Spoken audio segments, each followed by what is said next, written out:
Then Jesus went with them to a place called Gethsemane, and he said to his disciples, "Sit here while I go over there and pray." He took with him Peter and the two sons of Zebedee, and began to be grieved and agitated. Then he said to them, "I am deeply grieved, even to death. Remain here and stay awake with me." And going a little farther, he threw himself on the ground and prayed, "My Father, if it is possible, let this cup pass from me. Yet not what I want, but what you want." Then he came to the disciples and found them sleeping, and he said to Peter, "So could you not stay awake with me 1 hour? Stay awake and pray that you may not come into the time of trial. The spirit indeed is willing, but the flesh is weak."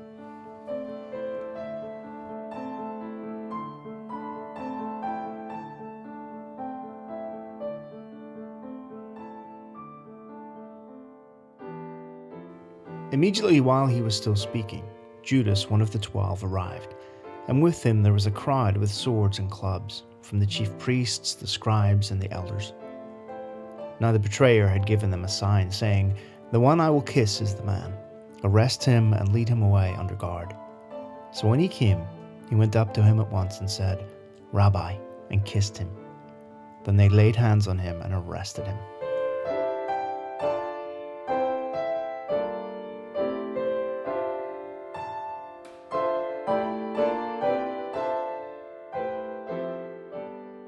When day came, the assembly of the elders of the people, both chief priests and scribes, gathered together, and they brought him to their council.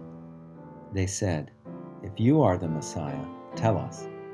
He replied, "If I tell you, you will not believe, and if I question you, you will not answer.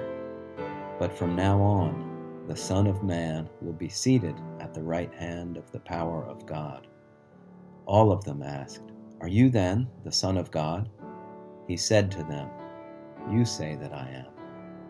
Then they said, "What further testimony do we need? We have heard it ourselves from his own lips." Now Peter was sitting outside in the courtyard. A servant girl came to him and said, "You also were with Jesus the Galilean." But he denied it before all of them, saying, "I do not know what you are talking about." When he went out to the porch, another servant girl saw him, and she said to the bystanders, "This man was with Jesus of Nazareth." Again he denied it with an oath, "I do not know the man." After a little while, the bystanders came up and said to Peter, "Certainly you are also one of them, for your accent betrays you." Then he began to curse, and he swore an oath, "I do not know the man." At that moment, the cock crowed. Then Peter remembered what Jesus had said, "Before the cock crows, you will deny me 3 times."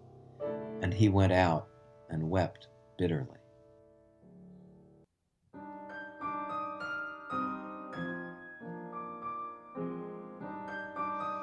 As soon as it was morning, the chief priests held a consultation with the elders and the scribes and the whole council. They bound Jesus, led him away, and handed him over to Pilate. Pilate asked him, "Are you the king of the Jews?" He answered him, "You say so." Then the chief priests accused him of many things.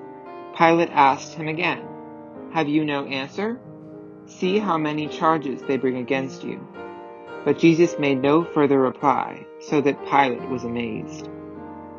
So Pilate, wishing to satisfy the crowd, released Barabbas for them, and after flogging Jesus, he handed him over to be crucified.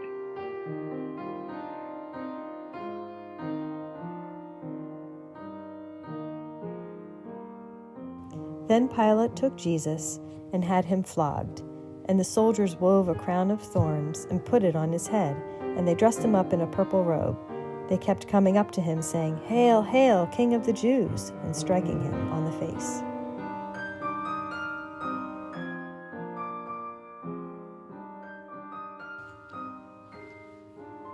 When the chief priests and the police saw him, they shouted, "Crucify him! Crucify him!"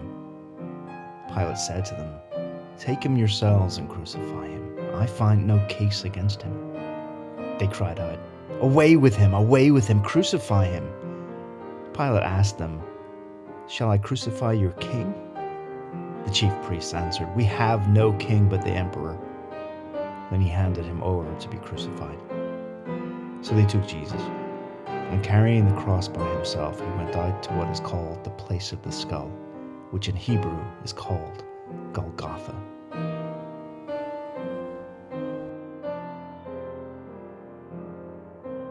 They compelled a passerby who was coming in from the country to carry his cross. It was Simon of Cyrene, the father of Alexander and Rufus. A large number of people followed him, including women who mourned and wailed for him. Jesus turned and said to them, "Daughters of Jerusalem, do not weep for me, weep for yourselves and for your children. For the time will come when you will say, 'Blessed are the barren women, the wombs that never bore, and the breasts that never nursed.' Then they will say to the mountains, 'Fall on us,' and to the hills, 'Cover us.' For if men do these things when the tree is green, what will happen when it is dry?"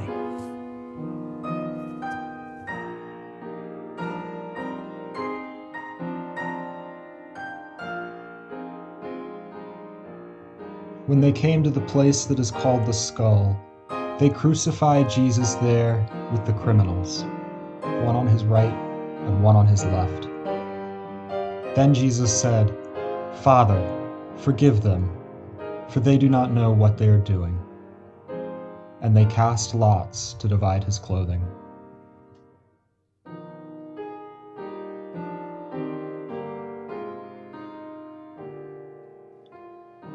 One of the criminals who were hanged there kept deriding him and saying, "Are you not the Messiah?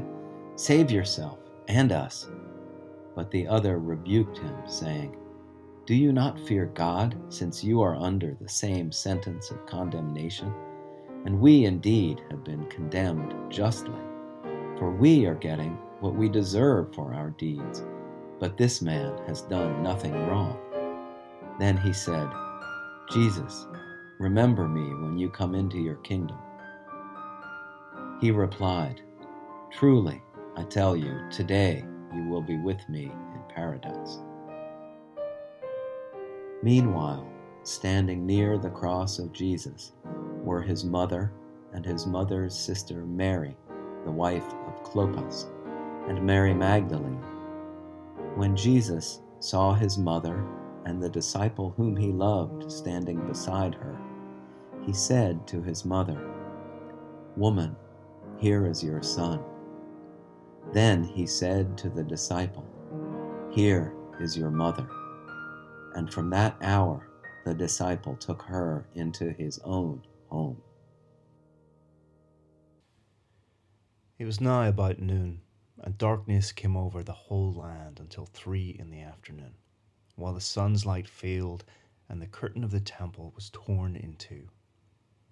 Then Jesus, crying with a loud voice, said, "Father, into your hands I commend my spirit."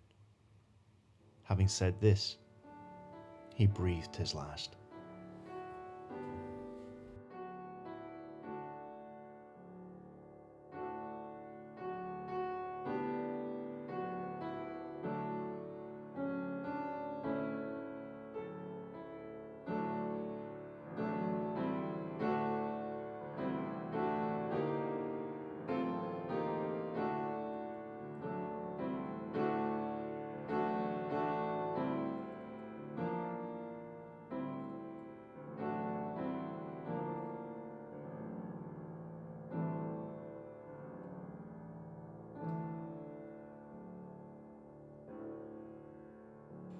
When it was evening, there came a rich man from Arimathea named Joseph, who was also a disciple of Jesus.